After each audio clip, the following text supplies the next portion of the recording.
Support for Anderson Cooper 360 comes from our friends at Rocket Mortgage by Quicken Loans. Home plays a big role in your life. That's why Quicken Loans created Rocket Mortgage. It lets you apply simply and understand the entire mortgage process fully, so you can be confident you're getting the right mortgage for you. To get started, go to rocketmortgage.com/AC360. Are you a fan of technology news? Then the TechMeme Ride Home is a must-subscribe. For 15 years, TechMeme.com has been the website Silicon Valley checks every day for the latest news. And now, every day at 5 p.m., there's a 15-minute podcast that breaks down the latest news in tech, the coolest gadgets, the latest apps, the biggest funding raises, the most recent social media scandals. The TechMeme Ride Home is like NPR's Marketplace, but for tech news. A daily, easy-to-understand summation of the latest in the world of technology. Open up your podcast app right now and search Ride Home. Then subscribe and listen to the TechMeme Ride Home podcast. Again, search your podcast app for Ride Home and subscribe to the TechMeme Ride Home. Good evening. We begin tonight with new evidence that the Republican Party is now the party of Donald Trump. In a moment, we'll speak to Republican South Carolina Congressman Mark Sanford, who lost his primary battle last night after President Trump encouraged voters to go to the polls for his Republican opponent. Until last night, GOP primaries, Congressman Sanford had never lost an election, and as a rule, incumbents usually do not lose primaries, but last night, Mark Sanford did. As a rule, sitting presidents do not endorse the primary opponent of an incumbent, even when that incumbent has disagreed with him on statements. Yesterday afternoon, this president did just that on Twitter, of course, saying, Mark Sanford has been very unhelpful to me in my campaign to make America great again. He is MIA and nothing but trouble. He is better off in Argentina. I fully endorse Katie Arrington for Congress in South Carolina, a state I love. She's tough on crime and will continue our fight to lower taxes. Vote Katie. And people did in South Carolina, enough to give her the nomination, and Congressman Sanford has no apologies. It may have cost me the election in this case, but I stand by every one of those decisions to disagree with the president. Well, Congressman Sanford is not alone in criticizing the president and paying a price for it, nor is he the only incumbent. He's not even the only incumbent this month. Last week, Alabama Congresswoman Martha Roby was forced into a runoff. She, too, has spoken out against the president, most notably after the Access Hollywood tape was released. Other Republicans have chosen to leave Congress rather than face tough primaries, and it's hard to overstate this. Incumbent, well-known, frequently influential House members and senators almost never just bow out like this, especially when their own party is in power. These days, however, they do.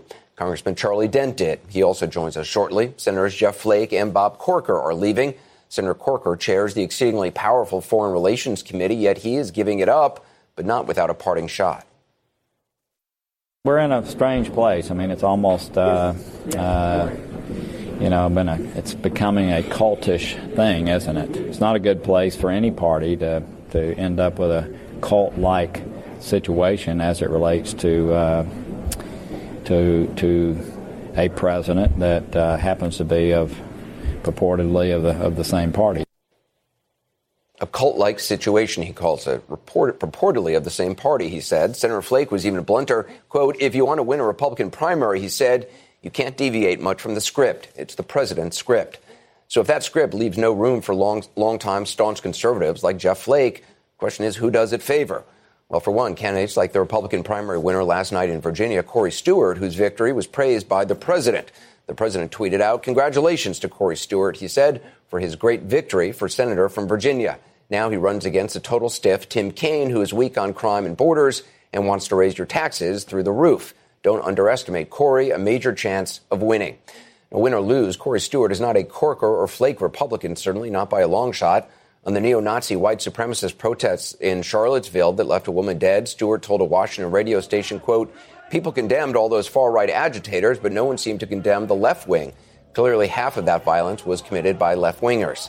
Now, the head of the Republican Senate campaign committee was cool when asked about endorsing Corey Stewart, saying his focus is on other states. But given the president's support, you have to wonder if that may change. It is certainly being viewed as a sign of the times by some Republicans. Virginia's former lieutenant governor, for one, Bill Bolling, a Republican, who says this is clearly not the Republican Party I once knew, loved, and proudly served. Joining us now is South Carolina Republican Congressman Mark Sanford. Congressman, thanks very much for being with us. Do you think President Trump weighing in as he did cost you your seat in Congress?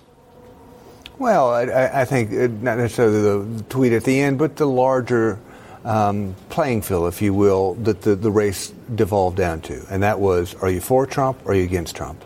And my message was a message of much more gray, which is to say I support Trump on many ideas that are consistent with the conservative ideals that I've held for a long time or the views of the folks that I represent. And I oppose on the ones that I don't. I think that kind of approach, that nuanced approach, if you will, was an awfully difficult message, as it proved last night, to convey in this particular primary. Yeah, I mean, your opponent certainly ran with a full-throated support for the president. I just want to play for our viewers an ad that Katie Arrington ran during the campaign, and then talk about it. We'll be right back. Let's just listen. I'm a conservative businesswoman, and I'm running for Congress to get things done, not to go on CNN to bash President Trump. I'll cut spending, strengthen our military, and get rid of the career politicians. Bless his heart. But it's time for Mark Sanford to take a hike, for real this time. I mean, your voting record actually was overwhelming in support of the president's agenda, but what the president seems to have been annoyed by is that you dared criticize him publicly in some of the things he said and did. Do you think any Republican today can remain in office if they speak up in the way that you did, that is critical of the president from time to time? I think it's important we do so. I mean, the founding fathers were so intentional about creating three branches of government, executive, judicial, and legislative branch, each of which were to be a check upon the other. They didn't want to have a king. And so I think it's important that we have vigorous dissent. I went to business school and would throw an idea out in the middle of the table, would debate it back and forth, and hopefully the truth fell out at the bottom. You know, it is okay to disagree. I love my brothers and sisters. It doesn't mean I agree with them all the time. And what's interesting is my voting record has been 89% with the president. And therefore, to send a tweet out saying not supportive, A, not true, but B, goes to this larger test. Do we want to have a litmus test, or do we want to have folks that agree with us 80-90% of the time and say you're on the team? That's a distinction I've never seen before within the Republican Party, of which I'm a part. So when you clearly, when you were out on the campaign trail and you would try to get that message across to voters in South Carolina, I'm assuming they just, not enough of them really saw the difference or wanted to hear the difference. Yeah, I mean, again, it was a tight win-loss, about 3,000 vote margin. But the bigger point is, in the case of my opponent, they'd raised taxes very substantially, and yet that didn't matter. And I have, as you well know, a very conservative voting record. Some would like it, some wouldn't, but conservatives in a Republican primary generally would. And that didn't matter. What mattered was, are you for or against the president? And again, when you attempt this answer of, well, I'm neither for him nor against him, I'm for him in the instances wherein he's consistent with conservative ideology and the promises I made when I ran for office and the views of my voters, and then I'll be occasionally against him when he's not. That was a message that didn't sell in a Republican primary, and that's the bigger thing that I think we've all got to question, whether we're in a Republican or a Democratic primary, based on the institutions of the American system. Yeah, I mean, former Speaker John Boehner recently said there's no Republican Party. There's a Trump Party. The Republican Party is kind of taking a nap somewhere. That's according to Boehner. I mean, you were governor of South Carolina, as you said. You got an very conservative record. At one point, you were a presidential hopeful for the Republican Party. Is Boehner right, or I mean, has the Republican Party left you and others behind for President Trump, or where is the Republican Party? Time will tell. I mean, that was the statement of my opponent last night. This is the party of Donald J. Trump.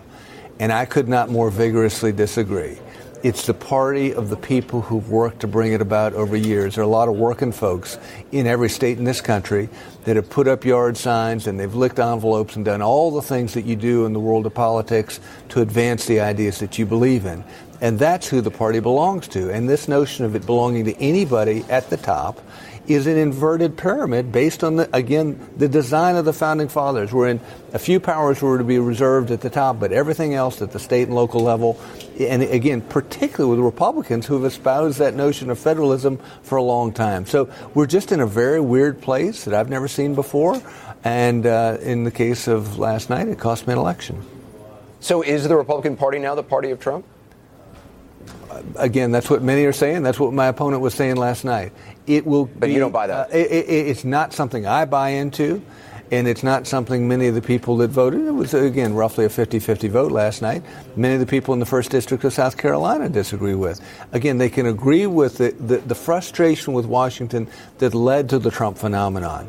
But the idea of simply taking a sort of a hostile takeover of the party and saying it's my party now is at odds with many of the core beliefs of some of the people who've worked hardest to build it over the years, whether on the coast of South Carolina or elsewhere in this country. Do you worry? I mean, obviously, the president is very popular among Republicans. Do you worry, though, about this becoming the Republican Party becoming the party of Donald Trump in many Republicans' estimation? Do you worry about where that leaves the Republican Party down the road?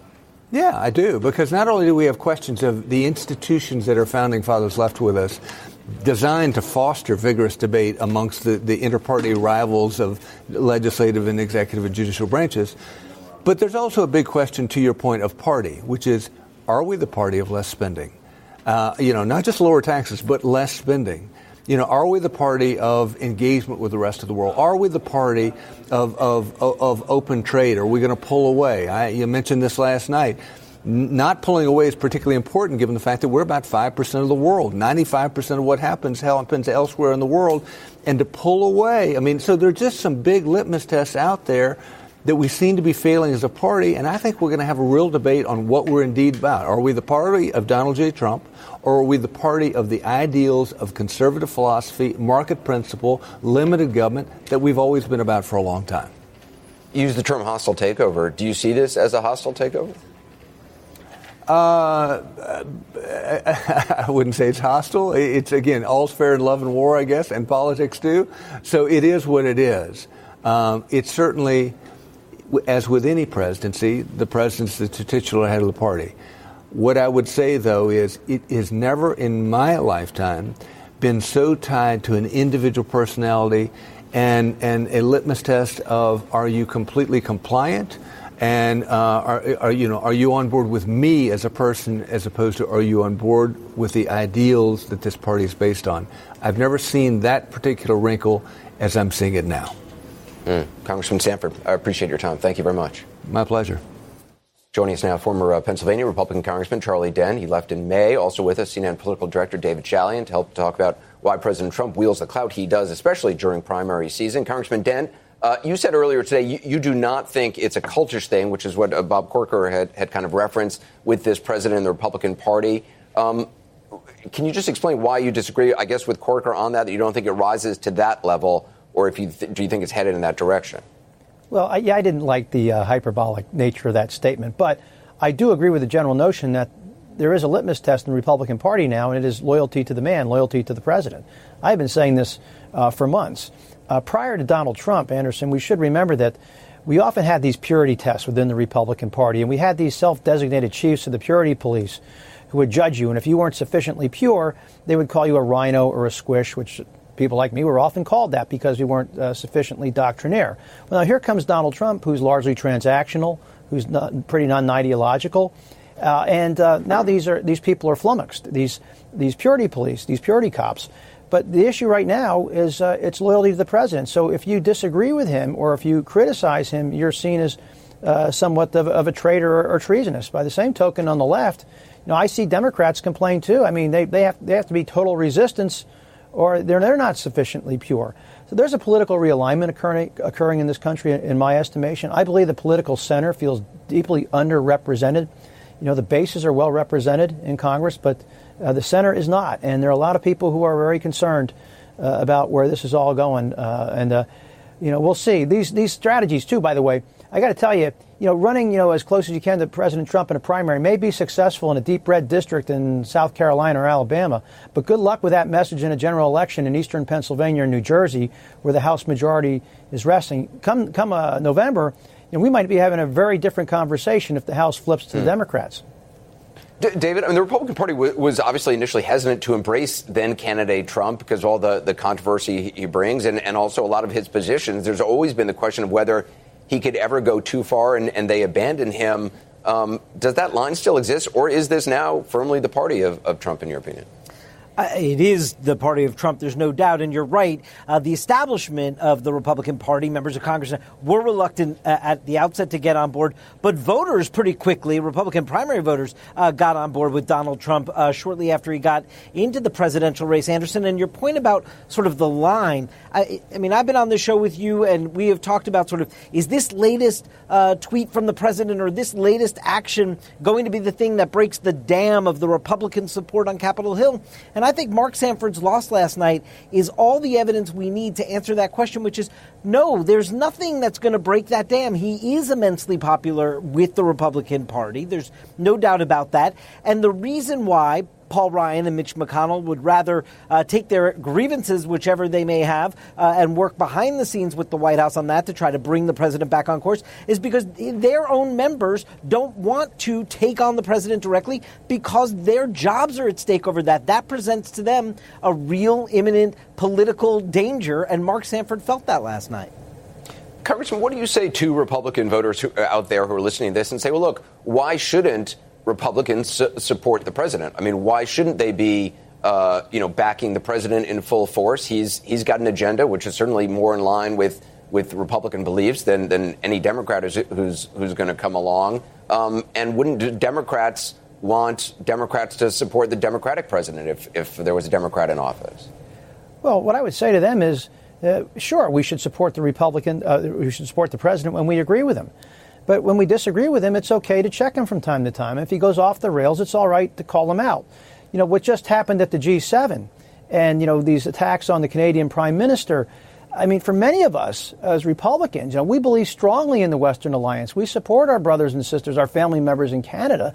I mean, we just think this is just out of line. How can we speak this way as a Republican? We criticized Barack Obama for placating our enemies too often while dissing our friends, say in the Czech Republic or Poland, over missile defense. People forget that. And now President Trump is fighting with the Canadians, the Germans. He's fighting with a lot of our friends. And it's just, of course, being conciliatory towards Putin and other autocrats throughout the world. So the bottom line is, you should think about one other thing, too. We're all talking about the Sanford race last night. But what happened in Wisconsin? A special election for the state Senate, and a Republican lost that seat that the President Trump carried, I think, by over 20 points.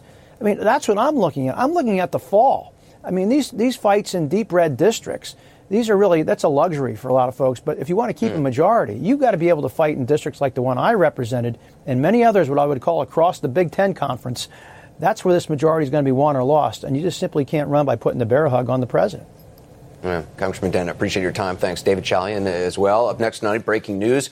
President Trump agreeing that Kim Jong-un has done some bad things, but adds, quote, a lot of other people have done some really bad things as well, talking about human rights. Also tonight, Michael Cohen, the president's personal lawyer, split with his own legal team. We'll take a look at what that may mean in terms of whether or not he's going to cooperate with prosecutors. Support for Anderson Cooper 360 comes from our friends at Rocket Mortgage by Quicken Loans. Chances are you're confident when it comes to your work, your hobbies, and your life. Rocket Mortgage gives you that same level of confidence when it comes to buying a home or refinancing your existing home loan. Rocket Mortgage is simple, allowing you to fully understand all the details and be confident you're getting the right mortgage for you. To get started, go to rocketmortgage.com/AC360. Equal housing lender, licensed in all 50 states, and MLSConsumerAccess.org number 3030. Breaking news, President Trump talking about his meeting with North Korea's Kim Jong-un. Here's what he told Fox News tonight when the dictator's track record on human rights abuses came up. But he's still done some really bad things. Yeah, but so have a lot of other people done some really bad things. I mean, I could go through a lot of nations where a lot of bad things were done. Well, some have said that echoes his post-Charlottesville comments when he said that there were good people on both sides. That interview took place on Air Force One after the president left the Singapore summit. No question, a historic meeting, the first face-to-face session between a sitting president and the leader of North Korea. But as we noted last night, the real work begins now. And today we got a sense of how sticky some of this might be. First off, the joint statement issued by both sides contained no specifics about nuclear inspections, did contain an old refrain from the North Koreans that Kim Jong-un has a firm commitment to, quote, complete denuclearization of the Korean Peninsula. In some slightly different language, the statement also says North Korea commits to, quote, work toward complete denuclearization of the Korean Peninsula. That and the overall lack of detail left Secretary of State Mike Pompeo with some explaining to do when he landed in South Korea, namely, how is the world going to know or verify Kim Jong-un is keeping his word to denuclearize? In an off-camera exchange with reporters, Pompeo said, and I quote, "A lot has been made over the fact that the word verifiable didn't appear in the agreement." He said, though, it was in the, quote, minds of everyone concerned. That led to this testy exchange with a reporter about precise language, and I just want to go through a chunk of it line by line because it's pretty remarkable. The reporter begins by asking, quote, "I wanted to ask you about verifiable and irreversible. You said the day before, you said it's our only objective. It's clear. We want that. It's not in the statement. Why it's not in the statement?" And the president said it will. Pompeo replies, it's in the statement. It's in the statement. You're just wrong about that. The reporter said, how is it in the statement? And I am also, Pompeo, you're just complete, encompasses verifiable and irreversible. It just, I suppose you could argue semantics, but let me assure you that it's in the document. The reporter then says, and the president says, it will be verified.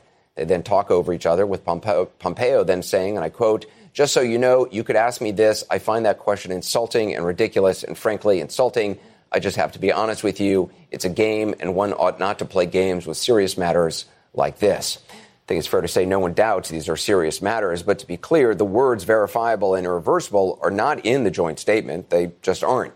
Asked about that in the Fox News interview, the president said he's, quote, "totally confident the United States will obtain that. And if not, again, quoting, we can't have a deal." All of this is important because it's illustrative of the fine point that's going to have to be hammered out for both sides to get what they want. It's the hard work that's going to take a while, and then possibly the understatement of the evening. You wouldn't know that by reading the president on Twitter. Quote, "Just landed, a long trip, but everybody can now feel much safer than the day I took office," the president tweeted. "There is no longer nuclear threat from North Korea. Meeting with Kim Jong-un was an interesting and very positive experience. North Korea has great potential for the future." And moments later said, "Before taking office, people were assuming we were going to war with North Korea. President Obama said that North Korea was our biggest and most dangerous problem. No longer. Sleep well tonight." So in two tweets, it's basically the work is done. You're welcome. I'm joined now by Max Boot and Sumi Terry with a lot to unpack. Max, what's your reaction to, first of all, the president's comments on Kim Jong-un on human rights abuses, essentially saying, look, there's a lot of other bad places. He later went on to say, yes, certainly, but he's really focused now on, now and moving forward. Well, it reminded me, Anderson, of the comments he has made repeatedly about Russia when he's been asked about human rights violations by Vladimir Putin. He said, well, we kill a lot of people, too. I mean, this is the kind of moral relativism that Republicans and conservatives once criticized when they in the days of the Cold War, when liberals were not tough enough on the Soviet Union, their human rights abuses. Republicans were very critical of that. But Donald Trump is the ultimate moral relativist. He really does not care about the misbehavior of other countries. He's happy to give them a pass. And in fact, by every indication, he gets along better with dictators than he does with the leaders of our democratic allies. We got to take a quick break. I want to come back. We're going to have more with Max and Dr. Terry also. I got to take a quick break. Coming up, more on North Korea verification and obviously the devil being all in the details ahead.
Talking about the president's latest remarks on North Korea and human rights, along with everything else surrounding his meeting with Kim Jong-un. He's been taking a victory lap today, saying there's no longer a nuclear threat from Pyongyang. Backs with Max Boot and Sumi Terry. Dr. Terry, the president did say that Kim Jong-un has done some terrible things when asked about this by Bret Baier, but he also said that Kim's a tough guy and a lot of other people have done really bad things. Do you see this as as Max was referencing, a moral equivalence, which used to be, very criticized by Republicans?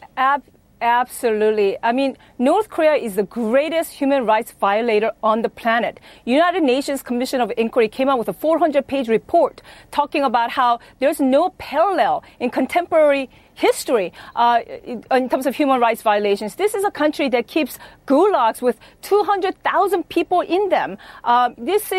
The fact that President Trump did not even bring up, there's no evidence that he even brought up human rights issues during his conversation with Kim Jong-un, I think it's a travesty. Max, for the president to say that there's no longer a nuclear threat from North Korea after just getting back from the summit, I mean, he didn't say that in the Bret Baier interview, but he did then, which was done on Wednesday, earlier when he left Singapore, I guess on Tuesday. I mean, it's a little early to be declaring that, isn't it? It's crazy, Anderson. I mean, the nuclear threat from North Korea is completely unchanged from the day before the summit. North Korea has not given up a single warhead. They have not given up a single missile. But this is kind of part of Trump's M.O. He's figured out he doesn't actually have to achieve policy victories. He can just claim credit for policy victories, and a lot of his followers will believe him. I mean, he's been claiming that he's already building the border wall with Mexico, which is not true. Just last week, he was claiming that Iran had already radically changed its behavior after he pulled out of the Iran nuclear accord. That's not true. And now he's claiming that he's already ended the North Korean nuclear threat, which is also not true. But if you turn to the other network, to Fox News, kind of the state propagandists like Sean Hannity and Laura Ingraham, they are echoing what Trump is saying word for word. And I bet by next week, Republican voters will believe that the North Korean nuclear threat is over. Dr. Terry, obviously, look, things haven't worked in the past where the president tried. It has certainly never been done before.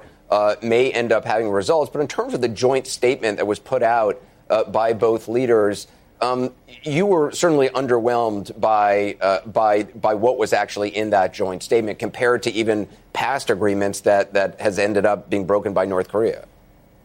Anderson, I had very low expectation, to be honest with you, but I was really floored by the statement when I actually read it. It was this bunch of verbiage and that one sentence, point number 3, where North Korea commits to working towards the denuclearization of the Korean Peninsula. I mean, this is old familiar language going back to 1992 joint North Korea and South Korea statement. And we honestly got more out of North Korea in the past. In the 2005 Six-Party Talks joint statement, North Korea committed to abandoning all of their nuclear weapons program. So the fact that President Trump even couldn't get even that language out of North Korea this time around, I think this was, for the greatest negotiator on the planet, this was really, I was very underwhelmed. I think that's an understatement to say I was underwhelmed. Max, that language working toward denuclearization, I'm not sure what that actually means. It doesn't mean anything, Anderson. As I've said before, I'm working towards beating Roger Federer at Wimbledon. That doesn't mean I'm ever going to achieve it. It's a meaningless goal. And let's keep in mind that in return for basically getting nothing from North Korea, President Trump made significant concessions, including stopping the U.S.-South Korea military exercises, which he referred to as provocative war games, echoing the propaganda language of Pyongyang. This is going to undermine the U.S.-South Korea alliance, especially because he didn't bother to tell the South Koreans before he did this. And by the way, his tweet today in which he's saying that the North Korean nuclear threat no longer exists, that's going to undermine sanctions, because why would countries want to stop doing business with North Korea if North Korea no longer poses a threat? And that's what the President of the United States is saying. So, this is a hugely one-sided outcome in which North Korea is getting everything it wanted and the United States is getting pretty much nothing. Dr. Terry, do you think this has legitimized the North Korean regime in a way that, Kim Jong-un's father and grandfather never was able to achieve? Absolutely. I mean, Kim Jong-un was able to achieve something that his father and grandfather had sought, but they couldn't achieve. He got to sit down with the most powerful man in the world, with the U.S. president, gave him prestige, gave him international standing, gave him legitimacy. And in return, what did we get? We got North Korea working towards denuclearization of the Korean Peninsula. And as Max just pointed out, and in return, it's not like we didn't give anything. In addition to giving legitimacy, we then talked about stopping exercises. And again, as Max said, and using North Korea's own rhetoric, calling it provocative, calling it war games, instead of saying these are defensive in nature and these are training that we're doing because of the North Korean threat. So here, North Korea got everything, I think, and we didn't really get anything in return. Dr. Terry, I appreciate your time. Max Boot as well. Coming up, the latest on President Trump's personal lawyer, Michael Cohen, and the news that he's dumping his current legal team. There are a lot of questions, of course, whether that means he may start cooperating with prosecutors. That and the breaking news on the president's standoff with Robert Mueller in a moment. Been putting off buying new glasses? Zenni Optical offers a huge variety of high-quality, stylish frames and state-of-the-art optics, starting at just $6.95. We've got all the great frame styles you want in materials like titanium, carbon fiber, and high-luster acetate. Plus, Zenni offers prescription glasses and sunglasses. So at this great price, you can build your eyewear wardrobe. You can get 10% off your entire order with code 360. So visit Zenni, Zenni, today at zennioptical.com and use code 360. There's breaking news tonight on President Trump's legal sparring with Robert Mueller and news on Michael Cohen as well. According to a source familiar with his thinking, Michael Cohen is preparing to be indicted. He's ditching his legal team and spent the day meeting with possible replacements. The question being, is it with an eye toward flipping? These are not the lawyers in question, by the way, just some friends of his who he was smoking cigars with while his lawyers were in court. CNN chief political analyst Gloria Borger joins us now with the breaking news and the latest as well on Michael Cohen. So first of all, Gloria, the president's mindset seems to have already shifted back toward the Mueller investigation. What are you learning? Well, my colleague Dana Bash and I are reporting that as the president was wending his way back from Singapore, he made calls to his attorneys to find out what was going on in terms of the negotiations with Bob Mueller. We've learned that his attorneys are here in Washington right now. They intend to meet with the president at some point this week, and they expect to meet with the special counsel's team shortly after that. And the big question on the table, Anderson, of course, is will the president be subpoenaed? Or will the legal team and Mueller's team be able to find a way to hone the questions down for the president so they can cut some kind of a deal about the president being interviewed? Rudy Giuliani has obviously been the most probably visible member of the president's legal team. Is it clear what exactly he is advising at this point in terms of sitting down with Mueller? You know, it really isn't, because he's kind of gone back and forth. I mean, we've heard Giuliani in the past say that the president is being framed and that he might not advise him to testify because, as he put it, recollections keep changing. But he spoke with Dana Bash and he said to her that our job is to figure out a way that he can testify. I mean, don't forget, most of the lawyers on the president's side believe that, are very skeptical about him testifying. They believe it wouldn't be a great idea. But they do have a client who has expressed interest in testifying, so they're trying to figure out how to get around that, or how to come up with some kind of a negotiated deal. Also, the news today on the Michael Cohen front is pretty stunning, that he's changing his own legal team. Do we know exactly why and what it may mean? Well, he's changing his legal team for a couple of reasons. One is, we're told, that he wants to switch to an attorney, or maybe more than one attorney, who is familiar with the Southern District of New York, where he potentially faces criminal indictment.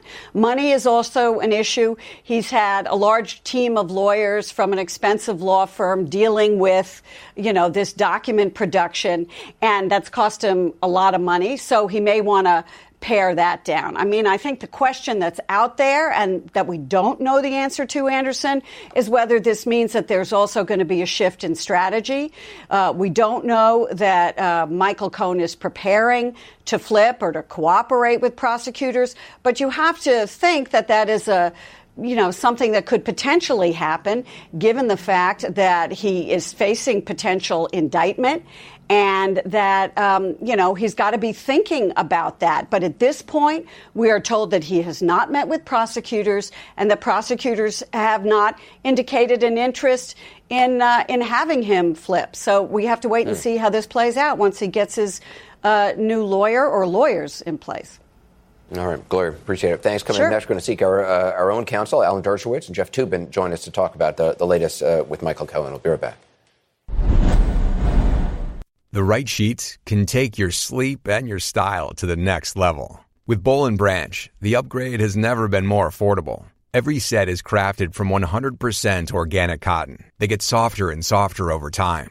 That's why they have thousands of 5-star reviews, and even 3 U.S. presidents have Boll & Branch sheets. Try them for 30 nights, and if you don't love them, send them back for a full refund. Go to bollandbranch.com today for $50 off your first set of sheets, plus free U.S. shipping with promo code CNN2. Spelled B-O-L-L and branch.com. That's bollandbranch.com, promo code CNN2. Gloria Borger delivered the breaking news in our last segment on Michael Cohen's search for new attorneys and the president getting back to dealing with the Russia probe, as well as Robert Mueller. Here to talk about it is Harvard Law School's Alan Dershowitz. He's the author of The Case Against Impeaching Trump. Also, his apt pupil, CNN chief legal analyst Jeffrey Toobin joins us as well. Professor Dershowitz, I'm wondering what you make of Michael Cohen looking for a new legal team. There's various reports. It could be about money, about wanting lawyers who are more familiar with the Southern District, or some sort of change in strategy. Well, I see them all working together. If you are worried about paying too much in legal fees, it's much cheaper to cooperate than to litigate. If you want a lawyer who's closer and more familiar with the Southern District, that's also a likelihood that you want somebody who is admired and respected in the Southern District who can make a deal with you. Otherwise, if you're going to litigate in the Southern District, you just add a lawyer to the team. I think the real problem is that he can't cooperate as much as he'd like to because he can't disclose anything that's lawyer-client privilege. He can disclose things that are outside the lawyer-client privilege that may be within the fraud exception to the lawyer-client privilege, but he can't just walk in and say, let me tell you everything I know about my former client, Donald Trump. The U.S. Attorney's Office would not ethically be able to accept that kind of information. But I think this looks to me like it's moving in the direction of cooperation and a flip witness. Jeff, do you agree with that? I mean, is it a sign of cooperation, perhaps? Well, I think it's worth remembering in the big picture here that 90% roughly of the people who are indicted in federal court wind up pleading guilty. And so if he's indicted, chances are he'll plead guilty and then he'll cooperate. I tend to think the risk of attorney-client privilege in his cooperation is much less. In the documents that have been turned over, not just documents, but emails and phone messages, apparently there are very few privileged communications. The president himself has said that Cohen represented him very little. For the most part, he was doing business deals for Trump, which were not lawyer-client in the nature of the relationship. So if he wants to cooperate, he can cooperate. I'm sure there will be some issues around the margins, but if he wants to make a deal and get himself out of a serious prison sentence, that option, I suspect, will be available to him. Yeah, Professor Dershowitz, isn't it hard for Michael Cohen to argue executive privilege when, as Jeffrey said, I mean, the president sort of undercut that argument, and also, Jeffrey pointed out, I think it was about 160 or so, roughly, of all the documents that were taken so far have been viewed as privileged. Well, what we're talking about is largely oral communication. And when you are making deals for the president, there are legal aspects to the deals and non-legal aspects. Many law firms do mergers and acquisitions and deals. I'm not suggesting that there can't be potential cooperation. I think there could be. All I am suggesting is that it can't be as fulsome as it often is when they flip a co-conspirator or somebody who's committed a crime together with the person who's flipping. So I think, yes, they can get useful information, but we don't know whether he's flipping or not. I suspect that he's sending messages to both sides, that he's sending a message to the prosecutors that I'm available to flip and sending a message to the president that I'm available to be pardoned. And there's now a struggle for the heart, soul, and testimony of Michael Cohen that will be ongoing. We may learn soon, depending on which lawyer he hires, because there are lawyers that practice in New York that I have called prosecutors and defense attorneys' clothing. They really work for the prosecutor. They only do flip witnesses. They're often recommended by prosecutors, and it's the kind of lawyer you go to when you want to send a signal that you're ready to cooperate. If he hires one of those lawyers, we'll be able to decode that message fairly quickly. On the other hand, if he hires a real tiger litigator, we may be able to decipher a slightly different message. I also think we may be jumping the gun a little bit. I mean, we're talking about, will he cooperate? Will he plead? He hasn't even been charged with anything yet. I mean, and we don't know what crime he's been investigated for. Now, we do know that the Southern District got a search warrant, and you don't get a search warrant for a lawyer's office, especially the president's lawyer's office, unless you have pretty good evidence. But I couldn't sit here and tell you today what crime he's going to be charged with, and I think that is obviously a very important part of the question of whether he cooperates. I don't agree. I think that every prudent lawyer facing what Cohen is facing would have to operate under the assumption that he will be indicted for a serious crime that carries a long prison term. The nature of the crime doesn't matter as much as the fact that he will be indicted. So I think any lawyer has to assume an indictment based on what Jeffrey has said. You don't search lawyers' offices unless you're ready to indict. Now, what he gets indicted for, taxi medallions, who knows? The most interesting thing is if he were indicted for something that related directly to President Trump. But there's no indication that that's in the offing. But I do think that any lawyer should assume who takes the case that he's representing a client who will either be indicted or will cooperate.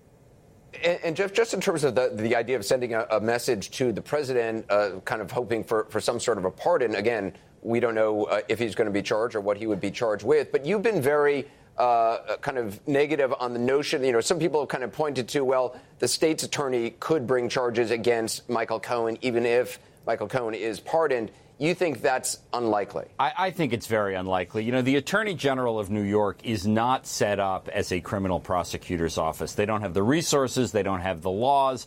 They don't have the experience to bring cases like that. But I think it's also worth pausing to think how grotesque an idea it is that the president might pardon Michael Cohen. I mean, what is the public interest in pardoning Michael Cohen? Is he some victim of, is he a deserving person?